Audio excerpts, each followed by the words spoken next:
Apprendre son histoire est un acte de résistance.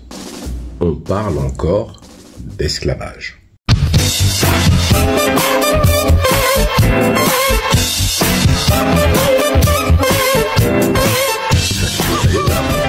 Bon, écoutez bien.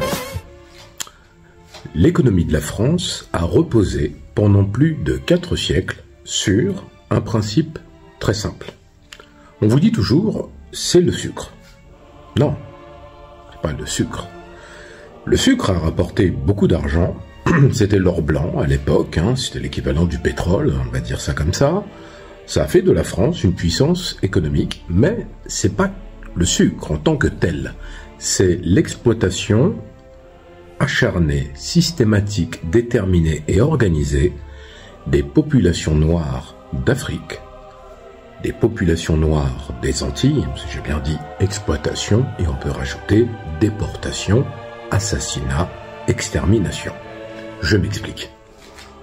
Lorsque les Français ont mis en place un système pour la traite atlantique avec plus de 2000 navires négriers qui ont été affrétés, prêts pour ces transports, ils ont transporté des Noirs d'Afrique vers les Antilles pour pouvoir couper la canne. Les Antilles étaient pourvoyeuses de canne à sucre, bien sûr, et de tous ses dérivés, de café, d'indigo, il y a même eu du coton.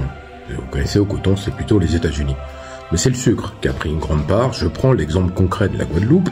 Alors, je parle de la Guadeloupe parce que j'ai écrit des livres sur la Guadeloupe et que je connais, entre guillemets, ce territoire. Quand les captifs arrivent en Guadeloupe, je rappelle qu'environ 30%, là c'est des statistiques, j'aime pas faire des statistiques sur les humains, mais c'est pour que vous compreniez, quand on capture et qu'on met en captivité des individus, des femmes, des enfants et des hommes, majoritairement jeunes d'ailleurs, je le rappelle, je l'ai déjà dit, mais c'est pas grave, la répétition renforce la conviction. On capture une centaine d'individus, on les parque dans des comptoirs. Les comptoirs, par exemple, on va prendre celui de Ouida, c'est un comptoir, qui est sur le territoire du Dahomey, nous sommes en Afrique.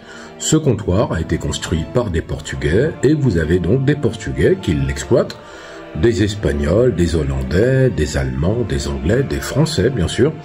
Tout ce joli monde se rencontre à Ouida et font du marchandage, puisque le comptoir est l'endroit où on va garder en captivité ceux qui sont destinés à être vendus. L'armateur français, avec toute son équipe, etc., vont acheter cette cargaison, parce que c'est comme ça qu'ils la qualifient. Bien sûr, tout le monde va être baptisé en bonne et due forme, et contrôlé, et monté sur le navire.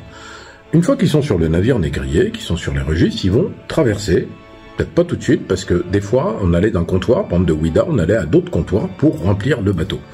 Une fois que le bateau est rempli, cela peut prendre 1, 2 mois, 3 semaines, 2 semaines, tout dépend. C'est-à-dire que là, on a des gens qui sont effrayés, qui savent pas où ils vont, qui ont été souvent pris dans la violence,